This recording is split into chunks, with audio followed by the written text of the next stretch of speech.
यार अकाउंट्स में इतने सारे कंसेप्ट है, इतने सारे न्यूमेरिकल्स है, समझ में नहीं आ रहा कैसे। बिजनेस में आता सब कुछ है बट आंसर्स कैसे लिखना है ये बिल्कुल समझ में नहीं आता। और इससे भी बुरा है इकोनॉमिक्स, जिसमें थ्योरी और न्यूमेरिकल्स दोनों हैं। कैसे करूंगा यार, एग्जाम पास में है, कुछ प्रिपरेशन नहीं है।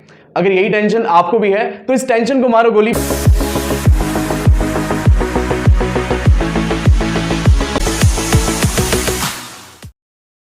आज मैं आपके साथ ऐसी टॉपर्स स्ट्रेटजी के बारे में बात करने वाला हूं जिसे आप अगर फॉलो करते हो 1 to 1 तो डेफिनेटली आपके मार्क्स 95 से ज्यादा स्कोर होंगे, ये मैं गारंटी देता हूं। यकीन नहीं आ रहा? इन्हीं स्ट्रेटजीज के साथ आप देख रहे हो ये रिजल्ट मेरा है। इसी स्ट्रेटजीज के साथ मैंने ये मार्क्स स्कोर किए हैं। 95 मार्क्स इकोनॉमिक्स में, 94 मार्क्स आप देख रहे हो बिजनेस स्टडीज में, और 87 मार्क्स मैंने स्कोर किए हैं बहुत ही कम समय में अपनी इन स्ट्रेटजीज के थ्रू। तो अगर आपको भी ये मार्क्स स्कोर करने तो इस वीडियो में लास्ट तक बने रहे। तो first of all basic strategies हैं, ज्यादा कुछ सोचने वाली चीज नहीं है। ये हम वो गलतियां हैं जो बार बार रिपीट करते हैं। इन गलतियों को अगर इग्नोर कर दे और थोड़ा सा हाई लेवल प्रिपरेशन शुरू कर दे तो डेफिनेटली हमारे भी वो मार्क्स हो सकते हैं जो हमारे बगल में बैठे हुए टॉपर के हुआ करते हैं। ओके, तो फर्स्ट ऑफ ऑल हमें पहला काम क्या करना है, इवैल्यूएट प्रेजेंट परफॉर्मेंस। सबसे पहले आप देख रहे हो evaluate present performance. Present performance का मतलब क्या है?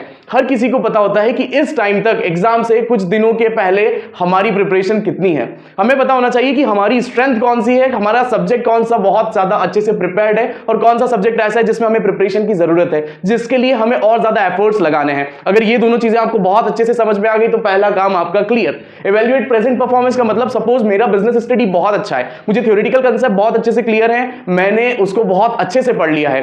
अब बारी है मुझे पढ़ने की अकाउंटेंसी के कंसेप्ट थोड़े पुअर है तो अब मैं फोकस करूंगा ज्यादा अकाउंट्स पे। और इकोनॉमिक्स में भी थ्योरेटिकल पोर्शन थोड़ा ठीक है हमारा और न्यूमेरिकल में प्रैक्टिस की जरूरत है, इसलिए बहुत अच्छा नहीं कह सकते। सपोज आपकी ये पोजीशन है इस टाइम तक, तो सेकंड चीज आपको क्या करनी है, टाइम टेबल प्रिपरेशन। सेकंड काम आपको करना है टाइम टेबल का प्रिपरेशन। ये जो अभी आपने एनालिसिस किया ना, इस एनालिसिस के थ्रू आपको बनाना है टाइम टेबल कि कौन से सब्जेक्ट को कितना टाइम देना है और किस सब्जेक्ट पे ज्यादा प्रायोरिटाइज करके उसको कितना ज्यादा टाइम देना है। ओके, टाइम हर सब्जेक्ट को देना है, इक्वल इंपॉर्टेंस सभी सब्जेक्ट को देखना है। अभी मैंने आपको रिजल्ट बताया था, मैंने एक मिस्टेक की थी जिसके थ्रू मेरा रिजल्ट पूरा डाउन हो गया। ये गलती आप भी रिपीट ना करो, इसलिए मैं आपको बोल रहा हूं अगेन एंड अगेन कि बहुत अच्छे से प्रिपरेशन कर लेना इन सारी स्ट्रेटेजीज की। मैंने क्या किया था, मैथ्स और इंग्लिश पे बहुत कम फोकस किया। मैंने सोचा मेन सब्जेक्ट्स अगर अच्छे होंगे ये तो कैसे भी कर लेंगे, बट मेन सब्जेक्ट के ऊपर फोकस करना चाहिए। तो डेफिनेटली मैंने अच्छा स्कोर किया डेफिनेटली मैंने मेन सब्जेक्ट्स में बहुत अच्छा स्कोर किया, बट अल्टीमेटली मेरा ग्राफ नीचे इसलिए आया क्योंकि मैंने मैथ्स पे ज्यादा फोकस नहीं किया और इंग्लिश को इग्नोर किया। तो ये गलती आप ना करें। सेकंड थिंग, टाइम टेबल जो आप बना रहे हो इसको कैसे बनाना है। कभी भी आप पढ़ने बैठ रहे हो एग्जाम से थोड़े दिन पहले तो आधा घंटा मत पढ़ो, आधा घंटा पहले प्लान करो कि किस तरह से पढ़ना है, स्ट्रैटेजी बनाओ। एक बहुत अच्छी स्ट्रैटेजी के साथ आप लिमिटेड टाइम में बहुत अच्छा आउटपुट दे सकते हो।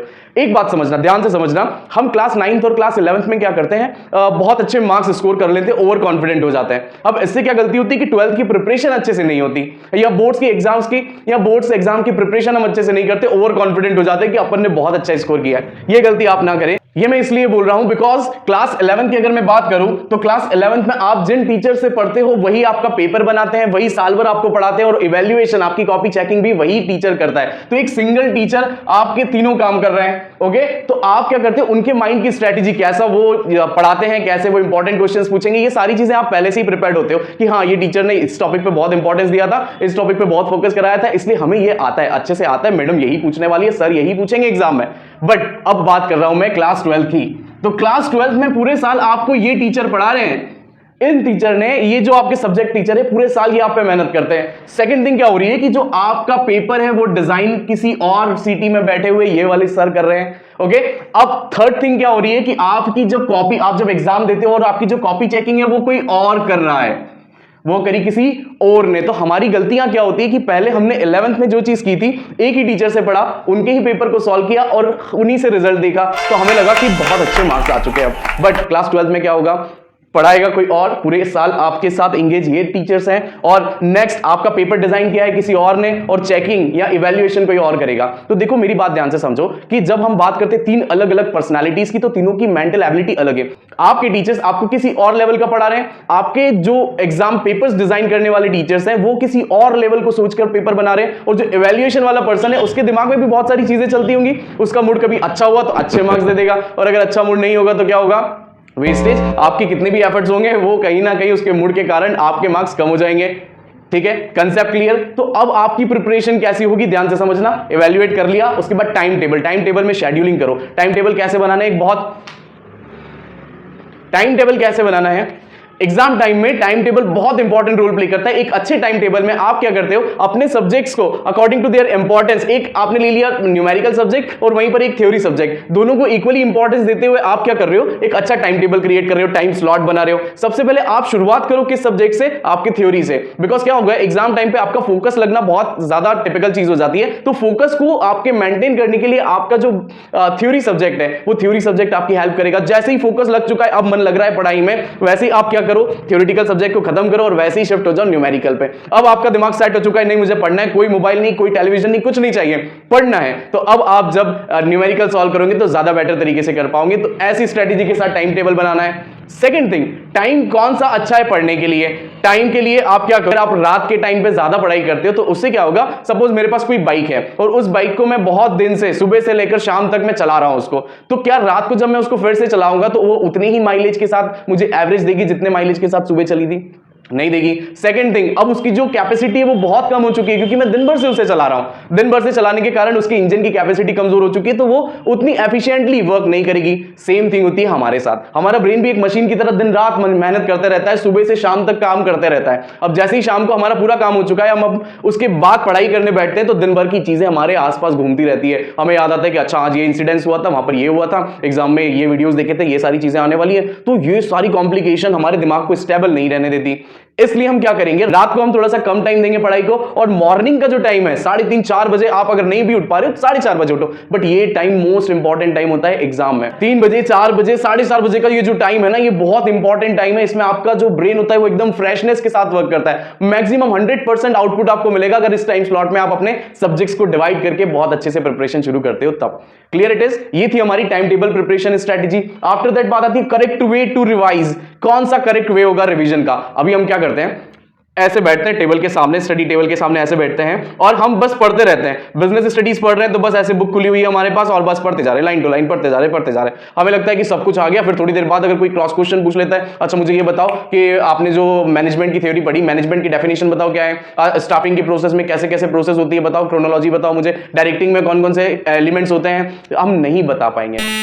इसीलिए मैं बोल रहा हूं आपको क्या करना है, correct way of revision choose करना है। आपको क्या करना है, correct way of revision choose करना है। सबसे पहले आपको क्या करना है, बिजनेस स्टडीज का कोई भी चैप्टर या कोई भी थ्योरेटिकल सब्जेक्ट आपके पास हो जिसको आप पढ़ना चाह रहे हो, उसको आपके सामने रखो। सेकंड थिंग, आपके पास होना चाहिए एक एक्स्ट्रा कॉपी, एक कॉपी और एक पेन के साथ रेडी रहो, बिकॉज जैसे ही आप थ्योरेटिकल कोई भी पैराग्राफ पढ़ते हो उसमें जो इंपॉर्टेंट लाइंस है या कोई भी पॉइंट ऑफ डिफरेंस है, कोई फीचर्स है, कैरेक्टरिस्टिक है, उसको आप नोट डाउन करो। अगर ये स्ट्रेटेजी आप बना लोगे तो डेफिनेटली आपका दिमाग देखो 3 सेंसर के साथ काम कर रहा है। फर्स्ट ऑफ ऑल आपका ब्रेन जो है वो 3 सेंसर को कैच करेगा। कैसे? पहला, फर्स्ट ऑफ ऑल आपकी आंखें जो आपके टॉपिक्स को पढ़ रही है, आपकी बुक्स को देख रही है। सेकंड थिंग, अगर आप बोल बोल के याद करते हो ना, बोल बोल के पढ़ भी रहे हो और लिख भी रहे हो, तो सेकंड थिंग आपका माउथ इंडिकेट करेगा ब्रेन को कि कुछ जा रहा है, कुछ मैं पढ़ रहा हूं उसको सुन, तू बार बार सुन।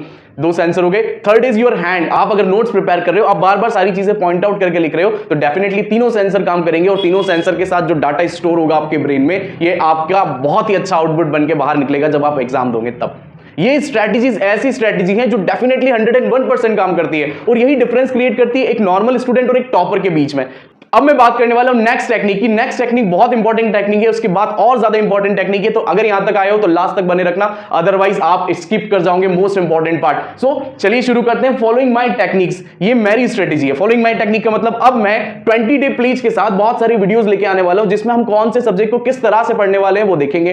बिजनेस के लिए एक सेपरेट सेशन होगा रिवीजन का, जहां पर हर चैप्टर को किस तरह से पढ़ना है, कौन सा इंपॉर्टेंट टॉपिक हमें याद करने की कोशिश करना है और किस आंसर को कैसे लिखेंगे हम एग्जाम में, ये सीखने को मिलेगा। ओके, सो इस सेशन को बहुत अच्छे से देखना। अकाउंट्स के, न्यूमेरिकल अकाउंट्स के कांसेप्ट को कैसे समझा जाता है, उसके आंसर कैसे बनाए जाते हैं एग्जाम में, ये देखने को मिलेगा। नेशनल इनकम, इकोनॉमिक्स, वो जो ग्राफ्स होते हैं और बहुत सारे इक्वेशंस होती हैं, बहुत सारे फॉर्मूलाज होते हैं जो हमें नहीं याद होते, वो बहुत ही सिंपली वे में मैं आपको समझाऊंगा। अगर यहां तक लाया हूं इस स्ट्रेटेजीज के साथ आप मेरे साथ काम करोगे तो डेफिनेटली जिस दिन पेपर आपके हाथ में होगा उस दिन बिना टेंशन के आप बहुत अच्छे से पेपर का आंसर लिखोगे। सो नेक्स्ट, अभी जो वीडियोस आ रही हैं उसको आप देखते रहो, इस चैनल पे बने रहो। और अब बात करते हैं next strategy, solve sample paper. Solve sample paper मैंने इसलिए लिखा है बिकॉज हम पढ़ते बहुत कुछ है बट हम बार बार इवैल्यूएशन नहीं करते। हमें जब तक नहीं पता होगा ना कि हम कितने पानी में हैं तब तक हम उसके ऊपर उठने की कोशिश नहीं करते हैं। ओके, तो हमें क्या करना है, इस चीज को कैसे करेंगे सर? तो solve sample paper best technique है कि आप क्या करो, एक ओसवाल के पास 10 इयर्स की एक बुक आती है, सैंपल पेपर सेट आते हैं, उसको परचेज करो, बाय करो।